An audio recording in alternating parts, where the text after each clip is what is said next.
자, 오늘 말씀 예레미야 11번째 시간입니다. 19, 20장이에요. 19, 20장. 제목을 선지자로서의 부르심을 한탄하는 예레미야라고 했다가 원망하는 예레미야라고 바꿔봤습니다. 원망하는 예레미야. 자, 예레미야 19장입니다. 우리가 지난번에 18장에서 예레미야가 토기장이에게 놀러 갔었죠. 놀러 갔다고 표현하니까 재밌네요. 토기장이에게 가서 하나님께서 뭔가 보라고 한 것을 예레미야가 보고 토기장이가 토기에게 하는 것처럼 나에는 너희에게 이러한 권한이 있다라는 것을 하나님께서 예레미야에게 가르쳐 주셨다는 것을 알 수가 있어요. 자, 19장에서 그 토기장이 비유에서 등장했었던 이 옹기가 또 등장합니다. 여호와께서 이와 같이 말씀하시되 가서 토기장이 옹기를 사고 백성들과 제사장의 어른 및 몇 사람과 하시드문 어기 곁에 있는 흰놈의 아들 골짜기로 가서 거기서 내가 네게 이런 말을 선포하여. 자, 그러니까 예레미야한테 백성의 장로들과 제사장들의 장로들과 몇 사람들을 데리고 가서 흰놈의 아들 골짜기로 가라. 옹기를 가지고 가래요. 거기서 내가 네게 이런 말을 선포하라 라고 하셨습니다. 근데 이제 준비물이 있었죠. 여러분 학교 갈 때 준비물이 있을 때가 있는데 이 토기장에 옹기 하나가 필요했어요. 자, 말하기를 너희 유다 왕들과 예루살렘 주민아 여호와의 말씀을 들으라. 만군의 여호와 이스라엘의 하나님이 이같이 말씀하시되 보라 내가 이곳에 재앙을 내릴 것이라. 그것을 듣는 모든 자의 귀가 떨리니 라고 이제 지금 말씀을 선포하고 계십니다. 자, 어디로 가라고 했냐면은 이 하시드문 어기 곁에 있는 흰놈의 아들 골짜기로 가라고 했거든요. 그러니까 예루살렘 성에 여러 문이 있는데 이 문의 위치가 어디냐면 이 흰놈의 아들 골짜기에 있는 하시드문이라고 했어요. 그러면 이 흰놈의 아들 골짜기가 등장하는데 이 흰놈의 아들 골짜기가 예루살렘 성 남쪽에 있습니다. 남쪽에 있고요.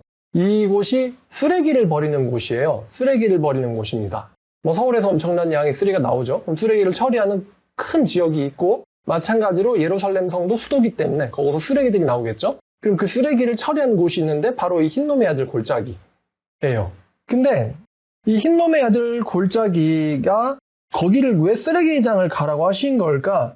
자, 4절 보니까 이는 그들이 나를 버리고 이곳을 불결하게 하며 이곳에서 자기와 자기 조상들과 유다 왕들이 알지 못하던 다른 신들에게 분향하며 무죄한 자의 피로 이곳에 채웠으며 또 그들이 바알을 위하여 산당을 건축하고 자기 아들들을 바알에게 번제로 불살라 드렸나니 인신제사를 드렸었대요. 이스라엘 백성들이. 이것은 내가 명령하거나 말하거나 뜻한 바가 아니니라. 이런 말이 나오는데 자, 역대하 28장을 가보겠습니다. 역대하 28장. 자, 좀 말도 안 되는 일들을 했었는데 이 아하스 왕이 역대하 28장 3절을 보니까 아하스 왕이 흰놈의 아들 골짜기 등장하죠. 여기서 분향하고 여호와께서 이스라엘 자손 앞에서 쫓아내신 이방 사람들이 가지한 일을 본받아 그의 자녀들을 불사르고 또 산당과 작은 산 위와 모든 푸른 나무 아래에서 제사를 드리며 분향하니라. 이 아하스 왕이 2절을 보니까 바알들의 우상을 만들고 또 흰놈의 아들 골짜기에서 자기 아들들을 불사르고 또 여러 산당들을 세웠다라고 합니다. 아하스 왕이. 흰놈의 골짜기가 쓰레기장이라고 했는데 원래는 우상숭배의 상징적인 장소였어요. 우상숭배 상징적인 장소. 우상숭배를 하도 많이 해서 상징적인 장소가 바로 이 흰놈의 아들 골짜기고 여기에 대해서 예레미야가 우리가 한번 설교를 제가 했었어요. 예레미야가 7장에서 이 흰놈의 아들 골짜기를 언급한 적이 있습니다. 자, 근데 이 흰놈의 아들 골짜기에서 이 골짜기가 어쩌다가 쓰레기장이 됐냐면은 요아스 왕이 이제 예레미야가 사역을 시작할 때 있었던 왕이죠. 이 요아스 왕이 흰놈의 아들 골짜기를 정결케 하면서 그곳을 어떻게 했냐면은 그 우상 숭배하던 곳을 쓰레기 처리장으로 바꿔버렸어요. 우상을 부시면서. 그래가지고 이 흰놈의 아들 골짜기라고 하는 우상 숭배 상징적 장소가 예레미야 당시에는 쓰레기장으로 사용되고 있었습니다. 쓰레기장. 자, 이 아하스 왕 때의 죄를 예레미야가 하나님을 통해서 언급을 합니다. 자, 예레미야가 계속 이렇게 말하고 있어요. 3, 4절 보니까 3절부터 볼게요. 내가 이곳에 재앙을 내릴 것인데 그 재앙에 대해서 듣는 사람들의 귀가 떨리게 될 것이다. 미래 시제거든요. 떨리게 될 것이다. 귀가 떨린다. 여러분, 귀가 떨린다라는 표현 잘 안 쓰죠? 근데 귀가 떨린다, 야. 이런 말이 어떤 말을 들었을 때 귀가 떨린다고 할까요? 듣는 귀가 떨린다. 상상이 따라가는 게 느릴 정도로, 상상도 못 따라갈 정도의 엄청난 이야기를 들을 때 이제 귀가 바들바들 떨리겠죠? 그러니까 귀가 떨린다는 것은 이 재앙에 대한 이야기들을 듣는 자들이 충격과 공포로 얼어붙게 될 거다라는 이야기예요. 재앙에 대한 이야기를 듣는 사람들의 이 마음이 충격과 공포로 얼어붙게 될 이야기, 그게 이제 귀를 통해서 들어가니까 귀가 떨리게 될 거다라고 얘기한 거예요. 모두가 얼어붙게 될 거다. 자, 그러면서 그 귀가 떨리게 될, 듣기만 해도 심장이 떨리는 그런 심판이 선언되는 이유가 4절부터 등장하는데, 자, 첫 번째는 이 사람들이 나를 버렸다. 첫 번째는 나를 버렸다는 거예요. 하나님을 버렸다. 하나님을 버렸다. 여기에 대해서는 하나님과 동행하는 삶이 있다고 했어요. 하나님이 살아 계시는구나. 하나님을 경외하는 사람. 누가 보든 안 보든 항상 하나님이 살아 계신 것처럼 사는 사람. 하나님이 실존한다는 걸 깨달은 사람. 이런 삶을 살거나 이런 삶을 추구하지 않고 하나님이 어디 있어? 하나님을 경외하지 않고 하나님을 두려워하지 않고요. 그렇다고 이 사람들이 기독교인이 아니라는 건 아닙니다. 왜냐하면 예레미야가 고발할 내용들을 보면은 이 사람들이 선지자도 있고 제사장도 있고 거짓말도 거짓 예언도 하고 그것들을 또 쫓아가면서 좋아한다고 했어요. 또 어떤 설교에서는 그렇게 얘기했죠. 그런 거짓 설교들 때문에 이 사람들이 진리를 듣기를 싫어한다고. 너 같은 선지자 없어도 우리한테는 선지자들이 있거든. 그러니까 너는 필요 없어. 이런 사람들이 있다고 했어요. 그러니까 이 사람들이 하나님을 모른다는 게 아니라 하나님을 마음속에 두고 경외하려고 하지 않는다는 거. 분명 이 사람들한테 하나님이 너희가 나를 버렸다 그러면요, 이 거짓 종교인들은, 거짓 신앙인들은 우리가 언제 하나님 버렸는데요? 이렇게 따질 거예요. 근데 하나님을 경외하려는 삶 자체를 추구하지 않는 게 하나님을 버린 거예요. 하나님 버린 거. 그럼 반대로 여러분들이 이렇게 말씀을 들으려고 하면서 정말 하나님이 계신가 하고 이렇게 찾아가는 자세는 굉장히 중요하겠죠. 자, 이들의 첫 번째 죄는 나를 버렸다 해요. 두 번째, 그들은 이곳을 불결하게 하였다 해요. 불결하게 하였다. 인신제사 드리고 바알을 숭배하고 무지한 자라는 것은 아마도 그 인신제사로 드려진 아이들을 말하겠죠. 무지한 자들의 피를 흘려 이곳을 채웠고 그 다음에 이 사람들이 바알 산당을 건축하고 바알을 위해서 산당을 건축하고 또 그랬다는 거예요.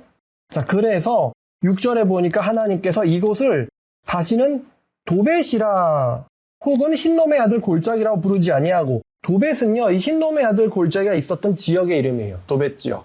도벳이라는 지역이나 흰놈의 아들 골짜기라고 부르지 않고 이 쓰레기 처리장을, 이곳을 죽임의 골짜기라고 부르는 날이 이를 것이다.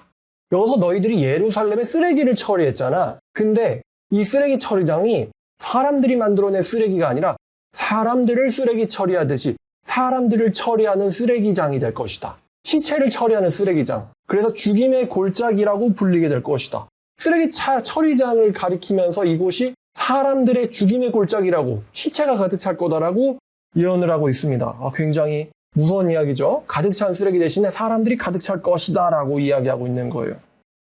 자, 계속해서 7절, 내가 이곳에서 유다와 예루살렘의 계획을 무너뜨려. 예루살렘과 유다의 계획 뭐냐면 하나님을 두려워하지 않아도 우리는 잘 살 수 있어, 이런 거예요. 하나님을 두려워하지 않아도 우리는 잘 살 수 있어. 이 부귀영화 아니면 이 평화는 오랫동안 계속될 거야, 하나님이 없어도. 요즘 사람들 하나님 찾지도 않고 두려워하지도 않죠. 왜냐하면 잘 살고 있거든. 하나님 찾지 않아도 잘 살 수 있을 거야. 내가 그 계획을 무너뜨려 그들로 그 대적 앞에, 생명을 찾는 자의 손 앞에 이 칼에 엎드려지게 하고 이 사람들로 하여금 적군들의 칼에 죽게 만들 것이고 그 시체를 공중의 새와 땅의 짐승의 밥이 되게 한다. 그러니까 제대로 된 안장도 못 치르는 거예요. 장례도 못 치르는 거예요. 왜냐하면 시체가 너무 많은 데다가 그 사람들의 장례를 치러줄 후손이 없어요. 장례를 치러줄 가족들도 죽어버렸어요. 그러니까 시체가 방치되는 거죠, 쓰레기처럼. 자, 그래서 시체를 짐승의 밥이 되게 할 것이고 또 이 성읍 자체를, 예루살렘 성읍을 놀람과 조롱거리가 되게 할 것이다. 놀람과 조롱거리. 그러니까 여기가 한날의 수도였어? 근데 어떻게 이렇게 됐지? 놀람과 조롱거리. 사람들이 보고 놀라고 또 조롱을 해요. 야, 하나님 믿는다더니만 이렇게 됐구나 하면서.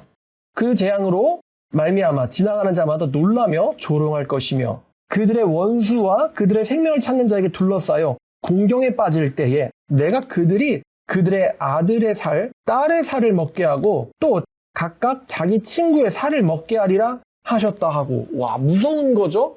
여러분 상상도 안 갑니다만 너무나 배가 고파지니까 자기 아들과 딸을 죽여서 잡아먹는 거예요. 또 이제 아들과 딸도 먹었으니까 이제는 친구를 잡아먹는 거예요. 누구든지 죽으면 밥이 되는 거예요. 왜냐하면 그만큼 배고프기 때문에. 이거는 물 셀 틈 없는 포위 공격을 예언하고 있어요. 물 셀 틈 없는 포위 공격. 포위 공격을 당하면은 사람들이 밭에 나가서 수확을 해야 되는데 밭을 못 나가니까 성에 있는 비축된 식량으로 버티다가 그 비축된 식량이 다 떨어지면 이제 어떻게 죽을 순 없잖아. 그러니까 이제 가장 약한 것부터 잡아먹는 거예요. 그게 사람도 되죠. 짐승도 되고 사람도 되고. 그렇게 무서운 상황이 온다고 합니다. 먹게 하리라 하셨다 하고 다 10절.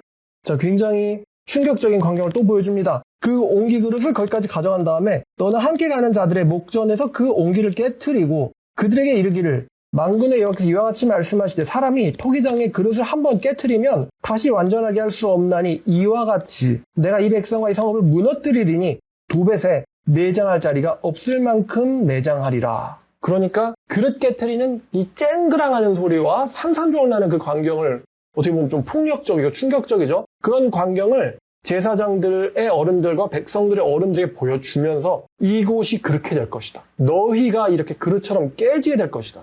라는 충격적인 이야기를 합니다. 그러니까 예레미야가 이 정도 되면은 보통 미친 사람이 아니에요. 이 사람은 정말 하나님의 선지자죠. 말하는 메시지가 항상 일관적입니다. 일관적인데 이번에는 예레미야가 자기의 물질을 들여가지고 준비물까지 가져왔어요. 그래서 도벳의 골짜기로 가져가는 수고를 한 다음에 거기서 그를 와장창 깨트려가지고 이 백성들한테 충격적인 광경을 보여줍니다. 그렇게 광경을 보여주는 것은 교육적인 효과가 있죠.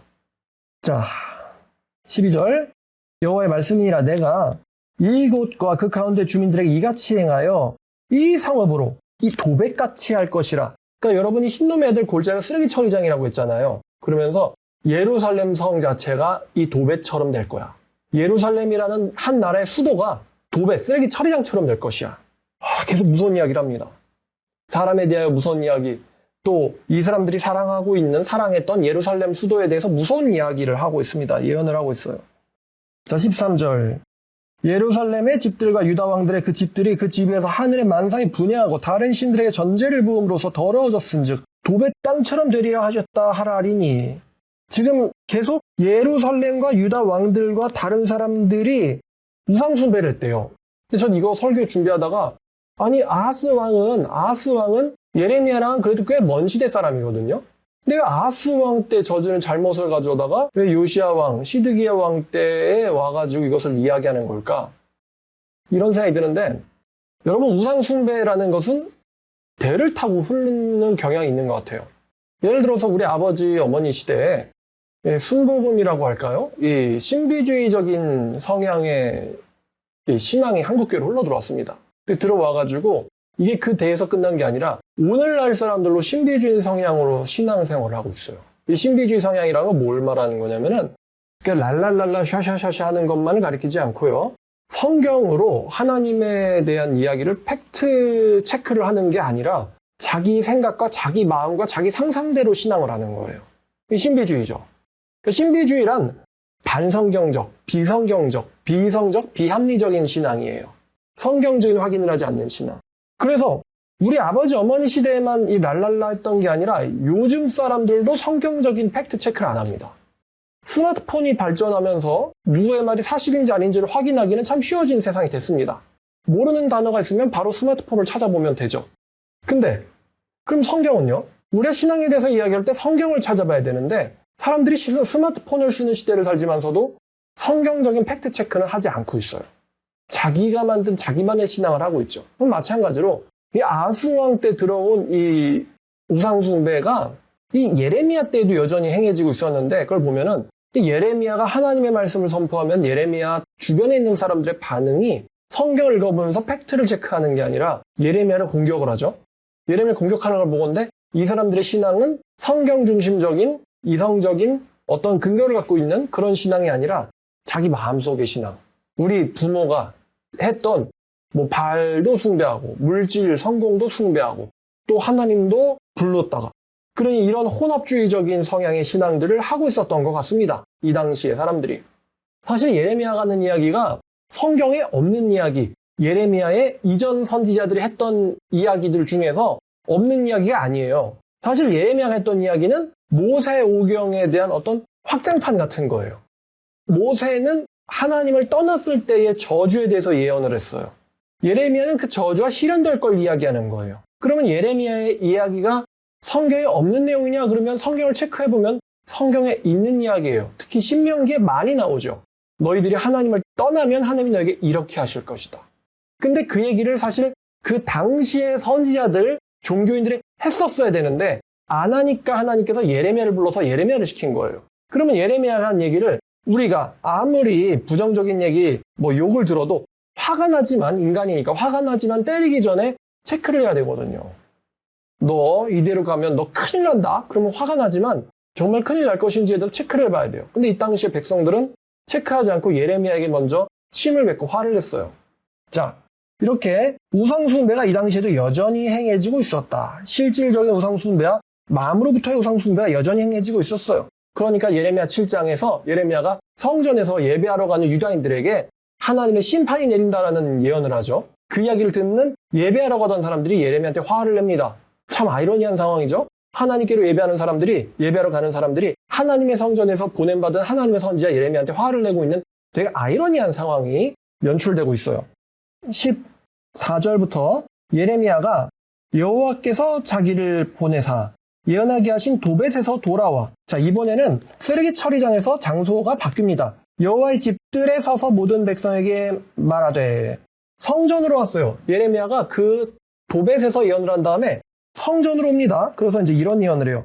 만군의 여호와 하나님께서 이와 같이 말씀하시되 보라, 내가 이 성읍에 대하여 선언한 모든 재앙을 이 성읍과 그 모든 촌락에 내리리니.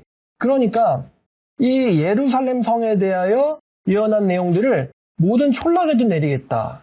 그 이유는 이들이 목을 곧게 하여 그 말을 듣지 아니했기 때문이다라고 하시니라. 이제는 이 재앙의 예언을 성전에서 선포하는 거예요. 성전에서. 참 아이러니합니다. 하나님의 선지자가 하나님의 도시라고 하는 곳에서 또 하나님의 성전이라고 하는 곳에서 재앙을 선포하고 있습니다. 참으로 아이러니한 광경이죠.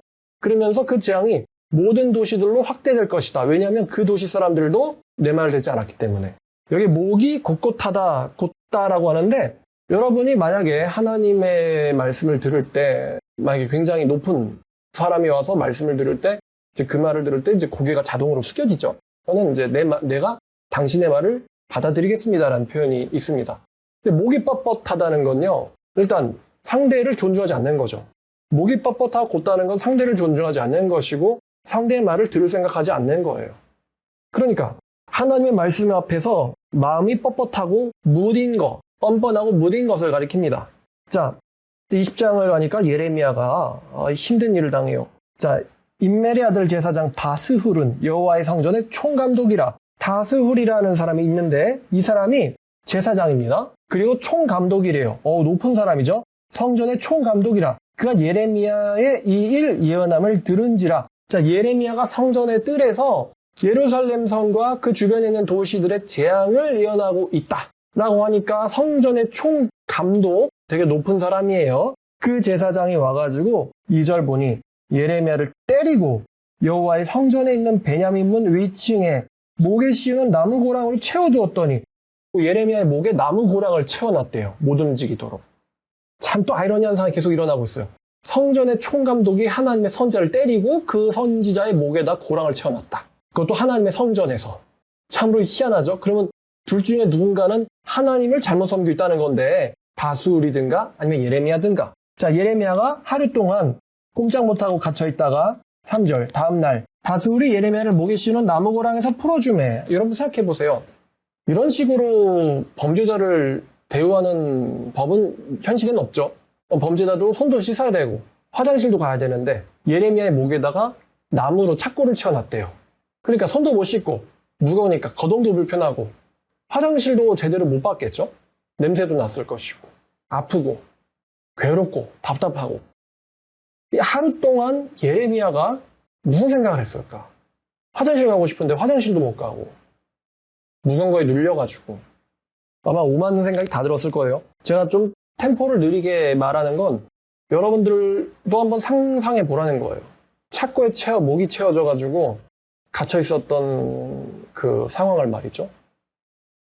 그냥 앉은 상태에서 다 쌌겠죠. 인간의 존엄성, 인간성에 대해서 의심을 갖게 되죠. 자기에 대해. 내가 인간일까? 화장실도 못 가고 여기서 똥오줌 다 싸면서 무슨 생각을 예레미야가 하게 될까? 이 상황에. 자, 다행히도 다음날 풀어줍니다. 3절. 다음날 바술이 예레미야를 목에 씌우는 나무고랑에서 풀어주매. 자, 예레미야가 풀려지니까 처음으로 한 말이 이거예요. 예레미야가 그에게 이르되 여호와께서 네 이름을 바술이라 하니 하시고 마골 미사빕이라 하시느니라. 자, 그러면 이 바술이라는 이름이 무슨 뜻이냐면 이 바술은 떼어내다라는 뜻이에요. 떼어내다. 근데 이름 자체가 참 어차피 이 나라가 찢겨질 예정인데 그래서 바술인 것 같기도 한데 참 아이러니하죠. 근데 떼어내다라는 이름의 바술이 아니라 마골 밉사빕이라고 하는데 이 마골 밉사빕은 무슨 뜻이냐면 사방의 공포, 두려움 이런 뜻입니다. 사방의 공포, 두려움. 모든 사면에서의 공포와 두려움이라 불린다. 네 이름은 모든 방면에서의 공포와 두려움이라 불리게 될 것이다. 모든 사람에게 공포, 모든 사람에게 두려움이라 하시느니라. 자, 그 이유가 나오는데 4절. 여호와께서 같이 말씀하시되 보라 내가 너와 네 모든 친구에게 두려움이 되게 하리니. 자, 그 사면이라고 한 거에 대한 정체는 너와 네 모든 친구들이에요. 너를 아는 모든 사람들에게 넌 두려움이 될 것이다. 왜냐하면은 그들의 원수들의 칼에 엎드려질 것이며 또 네 눈이 그것을 볼 것이며, 그러니까 봐야지 지도 두려워하겠죠. 네 눈이 그것을 볼 것이며 내가 온 유다를 바벨론 왕의 손에 넘기리니 그가 그들을 사로잡아 바벨론으로 옮겨 칼로 죽이리라. 또 내가 또 이 성읍의 모든 부와 그 모든 소득과 모든 귀중품과 유다 왕들의 모든 보물을 원수들의 손에 넘기리니 그들이 그것을 탈취하여 바벨론으로 가져가리라. 그러니까 예루살렘이 자랑했던 부가 전부 다 빼앗기게 될 것이다. 또 6절. 바수라 너와 네 집에 사는 모든 사람이 포로가 되어 거기 옮겨질 것이며 네가 바벨론에 이르러 거기서 죽어 거기 묻힐 것이라. 지금 예루살렘의 총감독에게 내려지는 선언인 거죠.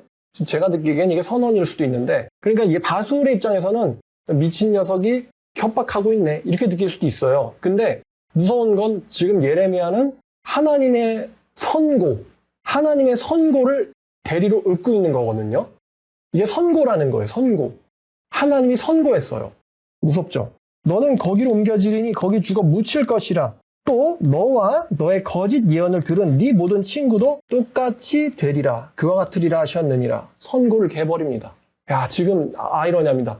착고에는 죄인이 메이저. 근데 지금 죄인이 총감독에게 선고를 해버렸어요. 하나님이 이렇게 너에게 말씀하셨다. 그럼 이 선고를 당했는데 이 바술이 제성전 제사장이자 총감독이라고 했어요. 그럼 성전의 총감독은 원래 성전에서 질서 유지를 하는 역할을 갖고 있는데 이 바술이 들은 선고의 이 내용을 들어보면 바술이 단순히 질서 유지만 한 것 같지는 않아요. 저기 예레미야라는 사람이 와서 크게 소리치고 있습니다. 그러면은 뭐 조용히 시킬 수는 있겠죠. 조용히 하게 해라. 근데 이 바술이 예레미야에게 한 행동을 보면은 원한이 들어있어요. 단순히 조용히 시킨 게 아니고 먼저 주먹이 나갔죠. 때렸고요. 또 그를 잡아가지고 착고에 채웠습니다. 원한이 들어있거든요. 그걸 보건대 이 바술은 아무것도 몰랐던 사람이 아니라 예레미야를 미워했었던 사람인 것 같아요. 예레미야를 미워했었다. 그럼 예레미야를 미워했었고 이 사람이 또 질서 유지만 한 게 아니라 선고의 내용을 보면은 너의 거짓 예언을 들으니라고 나오고 있잖아요. 거짓말을 퍼뜨렸던 모양입니다. 그러니까 이 바술이라는 사람은 성전에서 거짓 예언을 했던 사람이에요. 거짓 예언을 했다. 그럼 거짓 예언이 뭘까요? 아마도 예레미야 성경을 들어보면 바술이 했던 거짓 예언은 평강과 평화에 대한 약속이겠죠? 하나님께서 우리 이 예루살렘을 사랑하십니다. 하나님께서 시드기야 왕을 사랑하십니까? 하나님께서 예배드리러 오신 당신들을 사랑하십니다. 이런 안녕을 선언한 걸 거예요. 이게 바술의 거짓 예언이에요. 그 예언을 듣고는 그러니까 들었으니까 또 그 예언을 하고 있으니까 이 도시가 멸망할 거다라고 하는 예레미야의 말이 되게 싫었겠죠. 듣기 싫었을 거고 그 멸망이 자기에게도 해당하고 있고 그래가지고 예레미야를 때렸는데 하나님께서 이 바술이라는 개인에게 선고를 해버렸어요. 바술과 그의 친구들과 그에 얽힌 모든 사람들에게 선고를 해버렸어요. 하나님께서. 자, 무시무시한 이게 참 영어로 만들면은 되게 재밌을 것 같거든요. 성전 총감독과 하나님의 선지자 딱 충돌하고 있잖아요. 지금 장소는 하나님의 성전에서. 현실은 실제형 상황에서는 죄인 취급을 죄인 같은 똥오줌으로 더러워진 예레미야와 차려입은 성전 총감독, 뒤에는 이제 부하들도 있겠죠. 근데 이 죄인, 이 더러운 예레미야가 선포를 하고 있는 되게 어처구니 없는 모습인데, 자, 근데 예레미야가 이렇게 멋지지만은 않은 것 같습니다. 자, 예레미야 아마 집에 가서 씻고 옷도 빨고 했어야 됐을 거예요. 자, 20장 7절을 보니까 예레미야 20장 7절부터는 예레미야가 한탄하는 내용이 나옵니다. 우리 예레미야 되게 영웅적인 사람인 것 같은데 집으로 돌아와서는 한탄하기 시작해요. 자, 간단히 7절. 여호와여, 주께서 나를 건의하심으로 내가 그 건의를 받았사오며 주께서 나보다 강하사 이기셨으므로 내가 조롱거려 됐으니 사람마다 종일토록 나를 조롱하나이다. 여기서 지금 권유라고 표현됐는데 이 권유라고 표현된 단어는 사실은 권유라는 뜻도 있지만요, 속임이라는 단어입니다. 사실은 속이다란 뜻이에요. 그래서 영어 성경에서는 deceive라고 나와 있어요. deceive. You have deceived me. 네가 나를 속였다. 당신이 나를 속였습니다. 당신이 나를 속여서 나는 속았어요. 당신이 나를 속여서 나는 속았고요. 당신이 강해서 나를 이겼어요. 그래서 그럼 이게 무슨 얘기냐면은 이 권유와 속이다가 뭐냐? 그러니까 하나님이 뭘 속였다는 거냐? 이게 참 하나님 진리 하나님인데 예레미야 선지자가 하나님한테 당신이 나를 속였대요. 이게 뭐냐면 선지자로서의 사는 삶과 실제로 예레미야가 사는 삶이 너무 다른 거예요. 하나님의 선지자로서 불림받을 때 이런 이야기까지는 하지 않았잖아요. 하나님께서 당신이 나를 선지자로 오라고 했을 때 구원을 약속했고 보호를 약속했는데 이렇게 될 거라고 나한테 얘기 안 했잖아요. 이렇게까지 될 거라고, 이렇게 짐승처럼 대우받을 거라고, 짐승 대접받을 거라고 얘기했었으면은 제가 과연 선지자가 됐을까요? 하나님, 당신이 나를 속였잖아요. 그래서 나 속았어요. 당신이 나를 속이고 나를 이겼잖아요. 그래서 나는 졌어요. 그래서 지금 결과가 뭡니까? 나는 온종일 사람들한테 조롱거리가 됐어요. 하나님께서는 너를 심고 건설하게 하는 선지자가 될 거라고 말씀하셨지만 제 실제 취급은 사람들에게 종일 조롱거리가 되는 거예요. 야, 저 예레미야 봐. 냄새난다, 냄새나. 저리 가세요. 오줌 냄새, 똥 냄새, 저 냄새나는 선지자.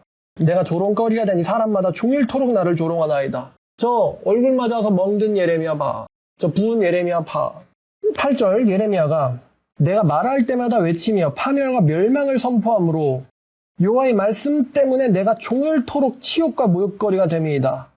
8절 보니까 예레미야는 하나님한테 들은 대로만 이야기하거든요. 하나님의 들은 대로만 이야기하는데 그 내용이 멸망과 파멸이에요. 그러니까 여호와의 말씀 때문에 내가 당신이 시킨 그 말씀 때문에 하루 종일 사람들한테 치욕과 모욕거리가 되고 있습니다. 재수없는 사람 저리 꺼지세요. 보기 싫어요. 뭐 이렇게 말로 하는 사람도 있었을 것이고 동네 젊은 여자, 뭐 젊은 남자, 어린이들, 또 청년들 할 거 없이 또 중년들, 노인들 할 거 없이 예레미야만 보면 전부 다 욕을 합니다.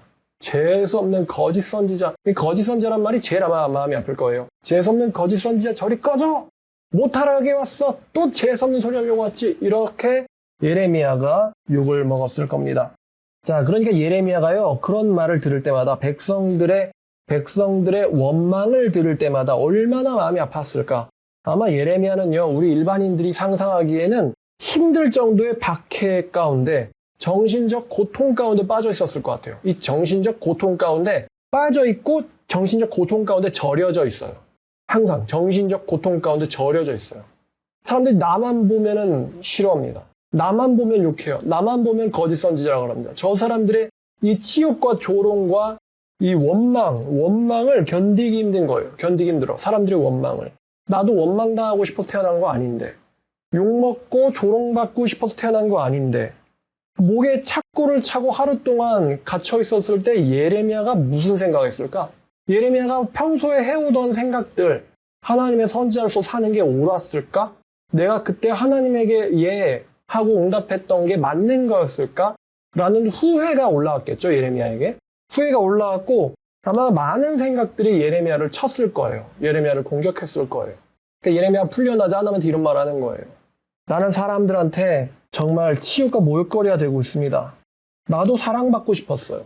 나라도 인정받고 싶었어요. 나도 사람들한테 존경받고 싶었어요. 저 바술처럼 말이죠.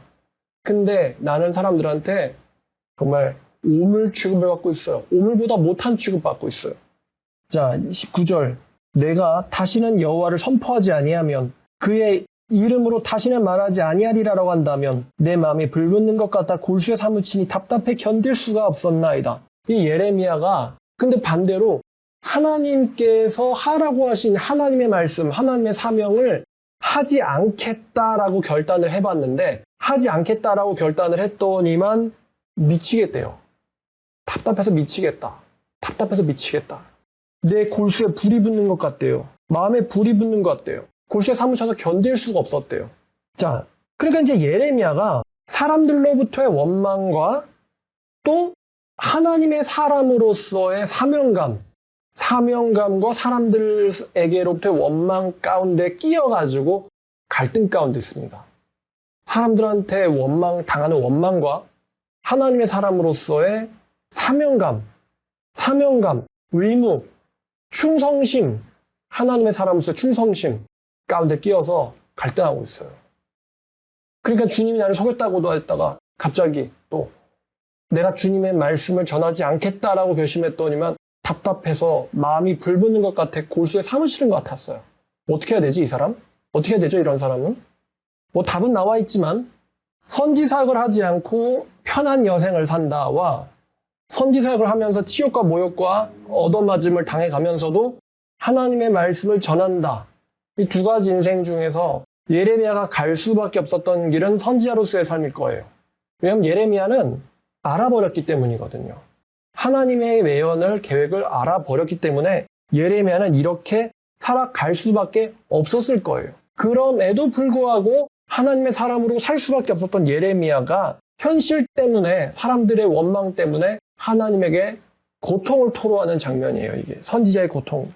자, 10절 보니까 나는 무리의 비방과 사망의 두려움을 들었나이다. 그들이 이르기를 고소하라. 우리도 고소하리라. 다들 예레미야를 고소하재요. 예레미야를 고소하자고 하며 친한 친구조차도 친했던 친구조차도 다 내가 실족하기를 기다린대요. 저 예레미야의 예언이 틀리고 예레미야가 언제 된통타하고 걸려 자빠지기를 친한 친구들조차도 기다린대요. 혹시 그가 유혹받아서 지게 되면 우리가 그를 이겨서 원수를 갚아버리자. 예레미야가 유혹당해서 멸망하고 지는 것만을 친한 친구들조차도 그렇게 기다리고 있어요. 그러니까 한마디로 예레미야는 자기 편이 없는 거예요. 예레미야는 자기 편이 없어요. 친했다라고 생각했던 친구조차도 예레미야가 멸망하기를 기다려요. 예레미야가 실족해서 넘어지기를 기다려요. 자, 11절.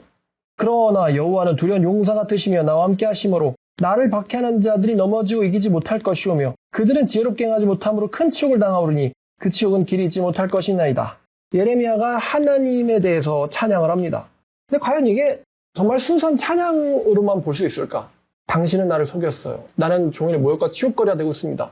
그러나 여호와는 용사시니 지금 예레미야가 찬양을 하는데 그러니까 하나님은 용사 맞죠? 또 12절을 보면 의인을 시험하사 그 패부와 심장을 보시는 만군의 여호와여 나의 사정을 주께 아뢰었사온즉 이렇게 말합니다. 그럼 지금 이 예레미야가 나의 사정을 주께 알았다. 또 패부와 심장을 주님께서 보신다. 이거는 패부와 심장 본다는 뜻은 사람의 행동과 말의 의도, 사람의 행동과 말의 의도의 순수성을 주님은 아신다는 거거든요. 예레미야의 순수성과 여러분 지금 보면 그 유튜브에 많은 선지자들, 그러니까 많은 설교자들이 있죠. 근데 그 설교자들이 정말 중심 속에 어떤 의도를 갖고 설교하는지 누구는 자기 명예, 누구는 자기의 부, 누구는 정말 순수하게 하나님 뜻을 위해서, 누구는 뭐 직업적으로 할 일이 없기 때문에 사실은 속셈은 각각 다를 것입니다만 하나님께서는 그 속셈을 정확하게 알고 계시다라는 거예요. 예레미야가 왜 선지자가 됐는지, 또 바술은 왜 예레미야를 저렇게 때렸는지 사람의 중심을 하나님은 아십니다. 그러면서 당신은 용사십니다라고 이야기하는데 이 당신은 용사십니다라는 이야기가 아마도 예레미야 1장 이야기를 떠올리게 만듭니다. 1장 17절부터 19절까지 보면은 하나님이 예레미야한테 약속을 해주신 게 있습니다. 어떤 약속을 해주시냐면은 자 1장 17절부터 19까지 보면 그러므로 너는 네 허리를 동이고 일어나 내가 네게 명령한 바를 다 그들에게 말하라. 그들 때문에 두려워하지 말라. 네가 그들 앞에서 두려움을 당하지 않게 하리라. 보라 내가 오늘 너를 그 온 땅과 유다 왕들과 그 지도자들과 제사장들과 그 땅 백성 앞에 견고한 성읍 쇠 기둥 노성벽이 되게 하였은즉 그들이 너를 치나 너를 이기지 못하리니 이는 내가 너와 함께하여 너를 구원할 것임이니라 여호와의 말이니라. 하나님께서 예레미야에게 보호를 약속하셨어요. 보호를. 그러니까 만군의 하나님 여호와여 당신은 두려운 용사십니다 라고 말하는 게 아마 예레미야가 선지로서 임명받았을 때, 그러니까 이제 여러분이 취업을 하게 되면 계약서를 쓰죠.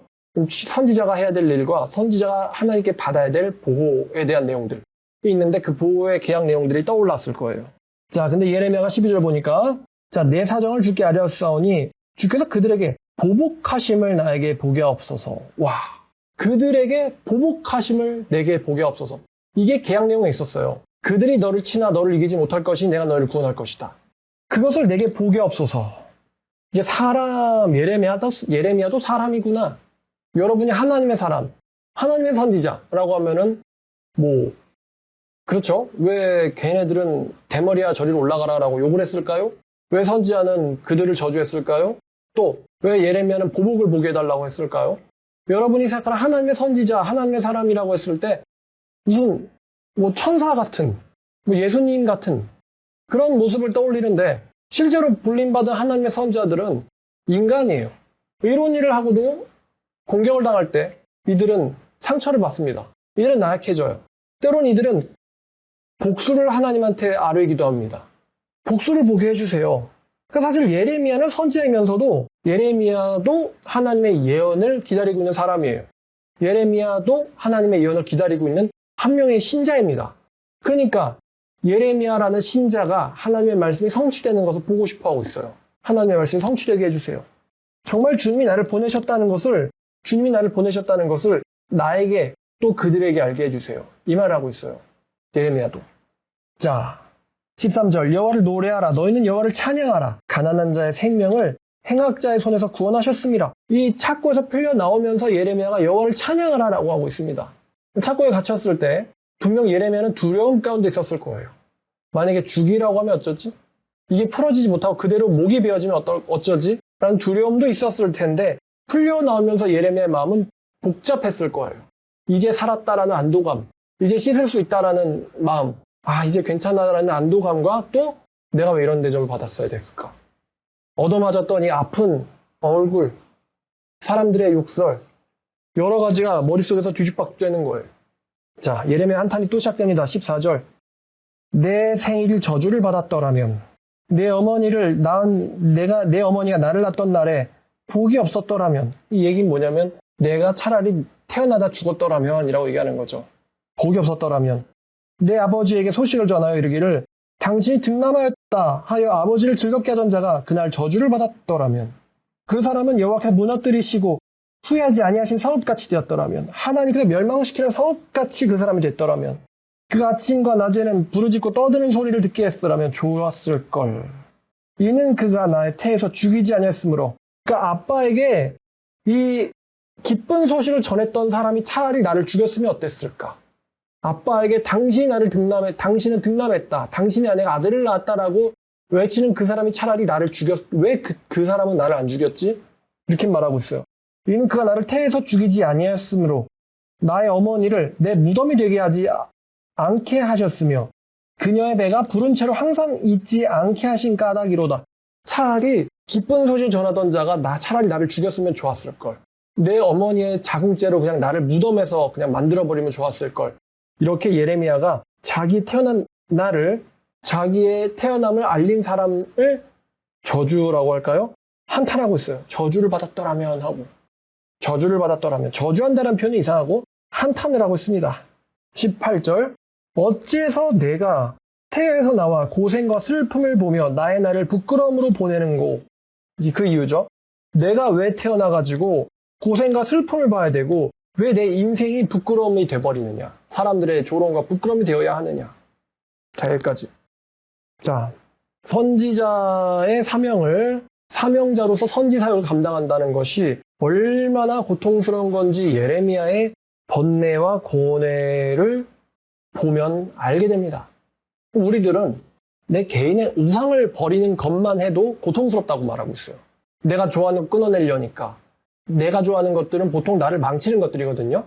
나를 망치는 것들을 끊어내는 것만 해도 하나님한테 원망할 때도 있고 괴롭다고 할 때도 있는데, 그럼 예레미야는 지금 자기 죄 때문에 이런 말 하지 않습니다. 하나님의 선지자로서 일하는데 이런 일이 일어난 거예요. 그런데 이 선지자로서 사는다는 게 얼마나 힘든 건지, 우리는 우리 죄를 처리하는 것만 해도 막 하나님한테 막 욕을 하고 원망을 하는데, 예레미야는 선지자로서 사는 것 때문에 하나님한테 이렇게 얘기하고 있습니다.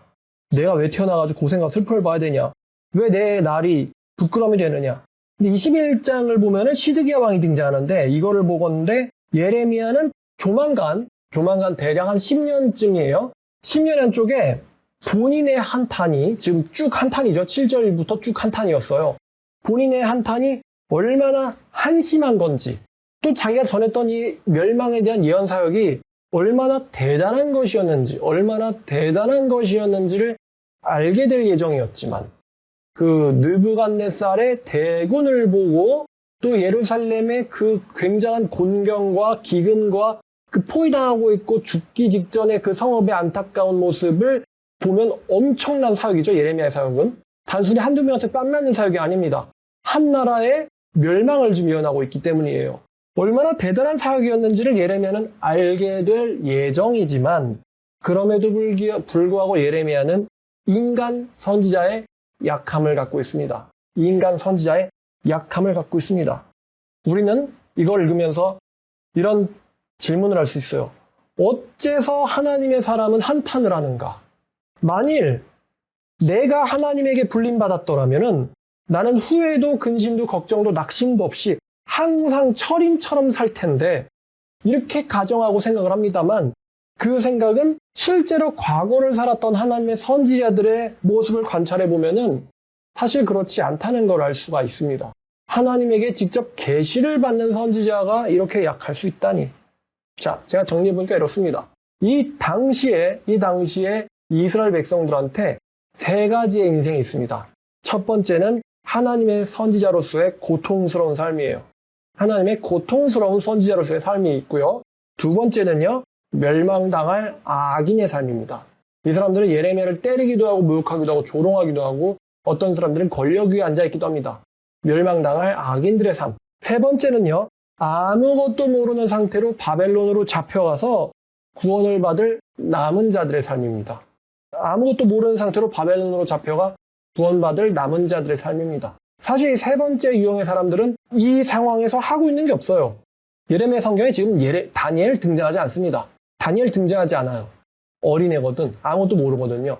이 시대에 이 사람은 뭐 하나님의 진노에다 불을 부을 수도 없고, 아니면 하나님의 진노를 가시게 할 수 없어요. 아무것도 모르거든. 자, 여러분들에게 이 셋 중에 하나의 인생을 고르라고 하면 어떤 인생 사시겠어요? 고통당하는 선지자의 괴로운 삶, 부귀영화를 누리지만 멸망당할 악인의 삶, 그리고 이런 역사의 흐름에 아무런 영향도 주지 못하고 잡혀가서 구원을 받게 된 남은 자들의 삶입니다. 어떤 인생이 좋아요, 여러분? 세 번째 유형은 역사에 개입을 하지 않는 삶이에요. 첫 번째와 두 번째는 역사에 개입을 하고 있습니다. 한쪽은 선인으로서, 다른 한쪽은 악역으로서 개입을 하고 있죠. 예레미야의 이 개인적인 한탄이 성경의 기록으로 남아있다. 예레미야가 야, 이거 좀 부끄러운데 지우자, 이렇게 얘기했을 수도 있는데, 예레미야는 자기의 한탄을 거의 하나님한테 속였다 그러고, 내가 태어난 날이 차라리 없었으면 좋았을걸, 이런 한탄이 기록되어 있다는 게, 우리가 이걸 보면서 하나님을 원망해도 되네, 이런 메시지를 주고 있는 것 같진 않아요. 하나님을 원망해도 되네, 이런 메시지를 주고 있는 것 같진 않습니다. 사람들이 예레미야를 원망하고, 예레미야는 하나님을 원망하고, 그럼 하나님은 누구 원망하죠? 하나님은 누구를 원망해요? 사람들은 예레미야 원망하면 돼요. 예레미야는 하나님 원망하면 돼요. 그럼 하나님은 누구 원망합니까? 요즘 MZ세대 다 정신력 나약하다고 하는데, 다 남 탓하면 그만이잖아요. 근데 다 남 탓하면은 하나님은 누구 탓하죠? 이 시대가 이런 건 다 하나님 탓이야. 지구가 이렇게 더운 건 이것도 하나님 탓이지. 그럼 하나님은 누구 탓합니까? 자, 또 끝으로 이런 생각도 듭니다. 예레미야가 이렇게 기록을 남긴 것은 아마도, 이거는 성경에 나와 있진 않습니다. 모든 시대의 하나님의, 모든 시대들의 하나님의 무한한 역사 속에서 자기가 처한 한 순간 때문에 나약했던 인간의 또 자기의 한심한 모습을 독자들한테 보여주고 싶었던 건 아닐까? 독자들에게 자신의 한심함과 나약함을 보여주고 싶었던 건 아닐까, 예레미야는. 이런 생각이 듭니다. 하나님의 역사 경영은 영구하잖아요. 그러니까 예레미야는 지금 한 번 맞고 한 번 갇혔다고 하나님한테 자기의 태어난 날을 저주하고 있어요. 사실은 한 끗 더 나가면 이제 왜 당신이 나를 태어나겠어요? 여기까지 갈 수 있죠. 지금 태어난 나를 저주하고 있지만 또 솔로몬에게는 무한정의 부를 주신 하나님, 또 삼손에게는 엄청난 힘을 주신 하나님이 왜 예레미야를 돕지 않으셨을까? 하나님은 분명 개입해서 예레미야가 착고를 부시고 가봉을 부시고 나오게 하실 수 있는 분이시죠. 근데 하나님은 예레미야를 그렇게 돕지 않으셨어요. 예레미야 인생 가운데 하나님께서 천사처럼 나타나가지고 기적을 일으키신 사건은 드러나지 않습니다. 예레미야는 때리면 맞고요. 욕하면 욕 먹어요. 왜 그렇게 하나님께서 예레미야를 돕지 않으셨을까? 예레미야에게 삼손 같은 힘, 다윗과 같은 사람들을 부리는 카리스마, 혹은 솔로몬 같은 부귀영화를 주실 수 있었던 하나님은 왜 예레미야한테 아무것도 도와주지 않으셨을까? 이런 질문이 듭니다만 제가 요즘에 갖고 있는 생각 중에 하나가 이것입니다. 약한 데서 온전하여 짐을 알려주고 싶으셨던 건 아닐까라는 생각입니다. 약한 데서 온전하여진다는 것을 그건 바울이 했던 말이거든요. 그것을 예레미야에게 가르쳐주고 싶으셨던 것은 아닐까라는 생각이 들어요. 하나님 분명 예레미야를 삼손처럼 만들 수도 있고 예레미야를 다윗처럼 왕으로 만드실 수도 있는 힘이 있으셨을 겁니다. 근데 하나님은 예레미야를 이 고통 가운데 그냥 내버려 두시고 아마도 이런 거예요. 어린아이가 가서 뭔가를 하는데 아빠 엄마가 멀리 뒤에서 그것을 관찰하고 있습니다. 그 어린아이는 아빠 엄마의 보호 아래에 있지만 어린아이는 아빠 엄마가 나를 보고 있다는 것을 알지 못합니다.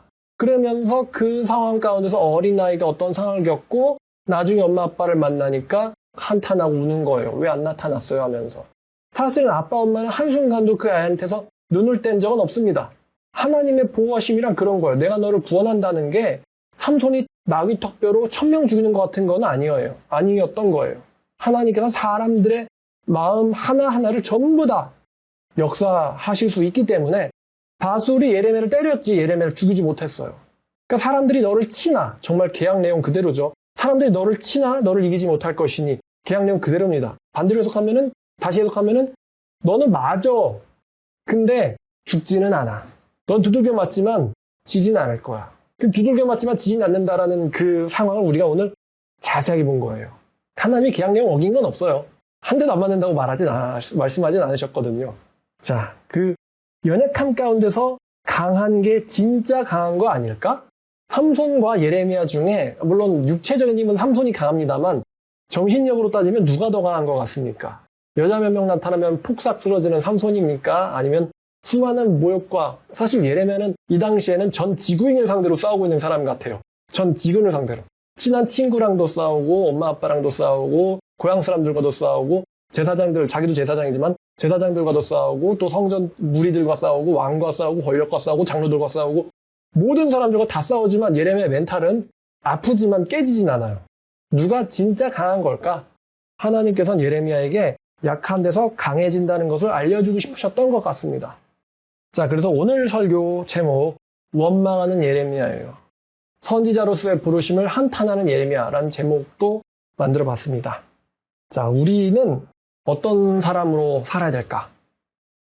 그냥 흘러가는 남은 자의 삶일까? 아니면 대적하다 멸망당하는 악인의 삶일까? 아니면 고통받지만서도 독고다이 아주 그냥 분위기 있죠? 이 외로운 선지자의 삶일까? 어떤 삶이 우리에게 맞는지 한번 여러분들 찾아보세요. 자, 기도하겠습니다. 하나님 아버지, 오늘도 우리에게 예레미야를 통해서 하나님의 사람이 어떤 삶을 사는가에 대해서 알려주시고 또 하나님께서 어떻게 예언하셨고 행하셨는지를 가르쳐 주심에 감사드립니다. 주님, 우리는 정말 작은 거 하나가 좋아졌다 나빠졌다고 하나님을 칭찬했다 또 원망했다 합니다만 예레미야는 자기 때문이 아니라 하나님의 일 때문에 이렇게 치욕을 당하면서도 하나님을 버리거나 떠나지 않았던 사람입니다. 우리에게 예레미야의 충성심, 예레미야의 사명감을 주시고 또 그런 삶을 본받게 해주시옵소서. 예수님의 이름으로 기도드렸습니다.